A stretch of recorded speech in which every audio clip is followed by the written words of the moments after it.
Assalamualaikum warahmatullahi wabarakatuh. Apa kabar anak-anakku semua? Semoga sehat selalu ya. Jumpa lagi dengan Bu Rifana dalam pelajaran akuntansi keuangan. Sebelum belajar, marilah kita sama-sama membaca basmalah. Bismillahirrahmanirrahim.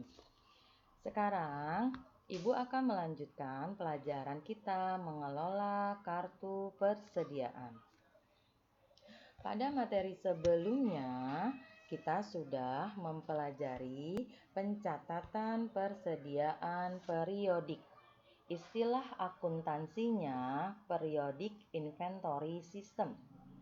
Di dalam sistem pencatatan persediaan periodik, sama juga dengan sistem pencatatan persediaan fisik atau physical system. Perlakuan akuntansi untuk sistem pencatatan persediaan periodik sebagai berikut. Pertama, tidak ada pencatatan pada akhir persediaan barang dagangan. Kedua, beban angkut akan didebit pada akun beban angkut pembelian. Ketiga, pembelian barang dagangan didebit pada akun pembelian. Jika pembelian secara kredit, dicatat kredit pada akun hutang dagang. Jika pembelian secara tunai, dicatat kredit pada akun kas. Keempat, retur pembelian akan dicatat kredit pada akun retur pembelian. Kelima, potongan tunai pembelian akan dicatat kredit pada akun potongan pembelian. Keenam, harga pokok penjualan dihitung pada akhir periode setelah melakukan perhitungan fisik dari penilaian persediaan akhir. Baik, Ibu akan memberikan ilustrasi soal untuk perlakuan akuntansi dalam sistem pencatatan periodik. Mohon disimak dan dipahami ya anak-anak. Ilustrasinya di sini pencatatan persediaan sistem periodik dengan menggunakan perjanjian FOB Shipping Point. Sedikit Ibu bantu untuk mengingat kembali bahwa perjanjian FOB Shipping Point di mana biaya angkut pembelian akan ditanggung atau akan dicatat oleh pihak pembeli. Data perusahaan di bawah yaitu perusahaan Pipamart sebagai pengusaha kena pajak, merupakan perusahaan dagang yang jual beli barang kebutuhan pokok sehari-hari.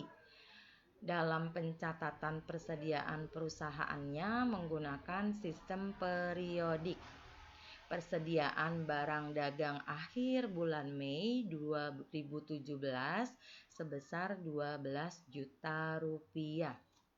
Berikut transaksi yang terjadi selama bulan Juni 2017. 2 Juni dibeli barang dagangan 30 juta rupiah. PPN 10%. PPN adalah singkatan dari pajak pertambahan nilai. Kenapa di sini ada PPN 10%? Sudah disinggung tadi di awal karena Pipamart adalah perusahaan yang kena pajak. Maka setiap transaksi baik pembelian maupun penjualan harus dikenai pajak. Pajak untuk perusahaan dagang disebut dengan PPN sebesar 10%. Baik, Ibu lanjutkan. Lalu dengan syarat 2/10 N/30. Artinya, jika ada syarat, transaksi dilakukan secara kredit. Dibeli dari PT Amanah. Biaya pengirimannya Rp300.000. Syarat perjanjian FOB Shipping Point. Baik, sekarang kita lihat perlakuan akuntansi atau pencatatannya.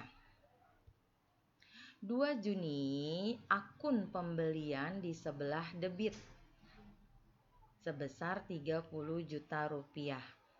PPN masukan di sebelah debit 3 juta rupiah.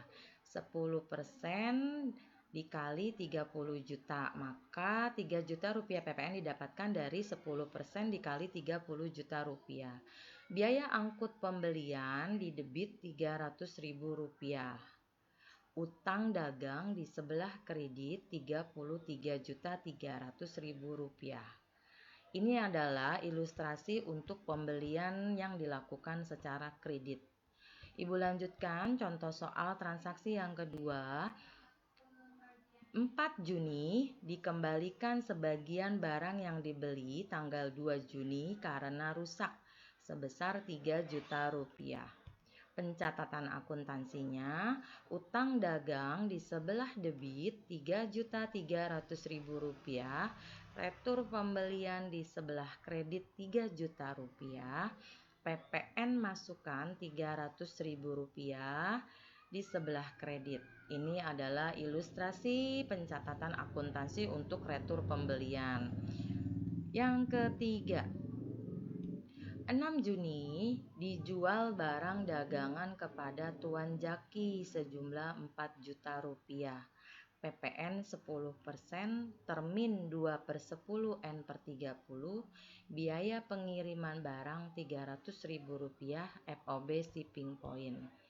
Pencatatan akuntansinya, piutang dagang di sebelah debit 4.400.000 rupiah, penjualan di sebelah kredit 4 juta rupiah, PPN keluaran 400.000 rupiah di sebelah kredit.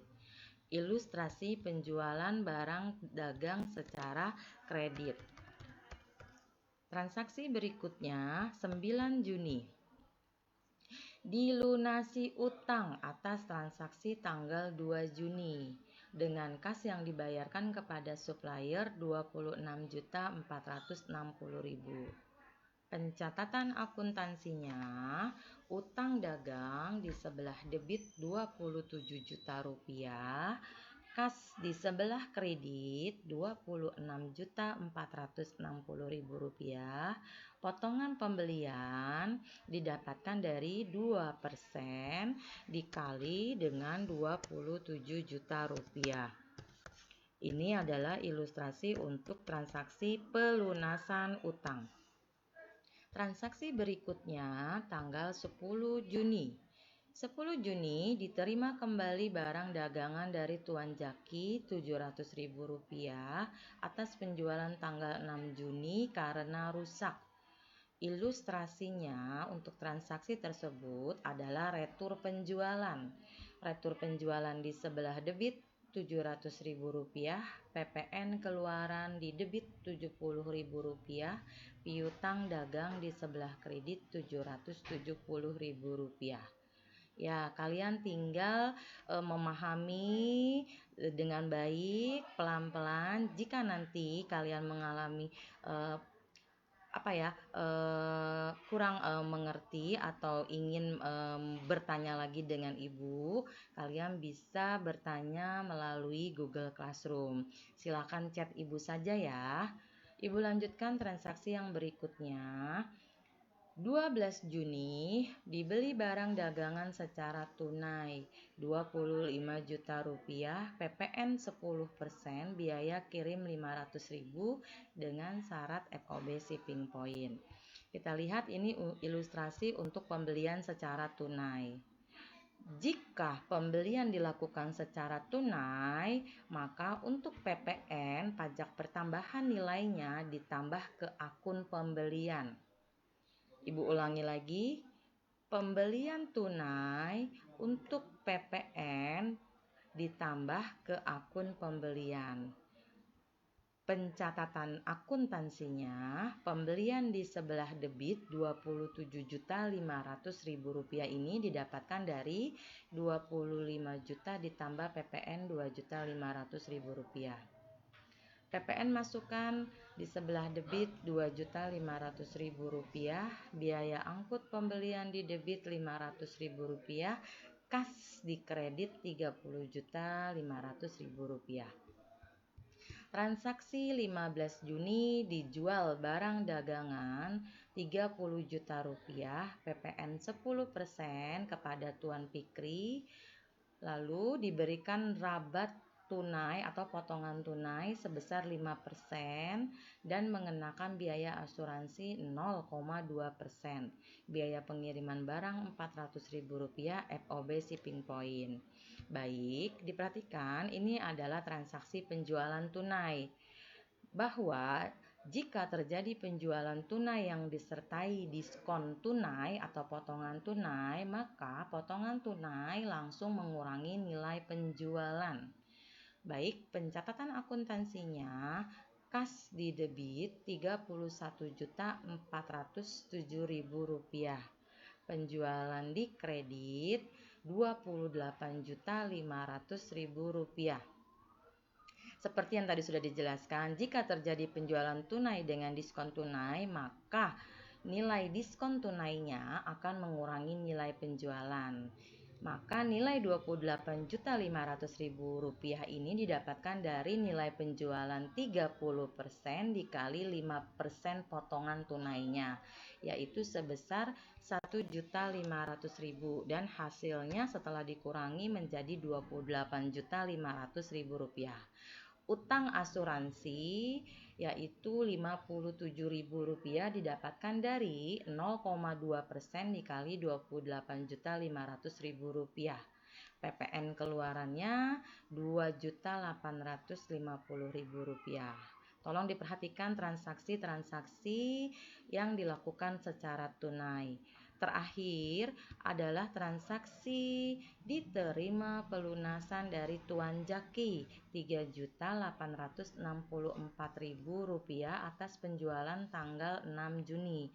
Untuk potongan yang diberikan dihitung dari nilai penjualan bersih. Kita lihat pencatatan akuntansinya. Kas di debit Rp3.234.000 di debit, potongan penjualan Rp66.000 di debit, piutang dagang Rp3.300.000. Nilai perhitungannya yaitu 4 juta dikurang 700 dikali 2% per Rp66.000 dibagi Rp66.000. Baik, transaksi berikutnya yaitu 30 Juni setelah pengecekan persediaan barang diketahui persediaan akhir barang dagangan Rp15 juta. Transaksinya adalah kita harus membuat penyesuaian persediaan awal terlebih dahulu, yaitu dengan mencatat ikhtisar laba rugi di sebelah debit Rp12 juta, persediaan barang dagangan awal di kredit Rp12 juta. Lalu kita membuat penyesuaian persediaan barang dagangan akhir di debit Rp15 juta, ikhtisar laba rugi di sebelah kredit Rp15 juta. Berikut penjelasan yang sudah Ibu sampaikan. Mudah-mudahan kalian bisa memahaminya dengan baik dan tetap semangat belajar. Semoga kalian selalu tetap sehat dan tetap mengerjakan tugas dengan baik di rumah. Jadi kesimpulannya bahwa di dalam sistem pencatatan persediaan periodik, setiap transaksi pembelian dicatat pada akun pembelian. Lalu pada akhir periode dibuat penyesuaian. Wassalamualaikum warahmatullahi wabarakatuh.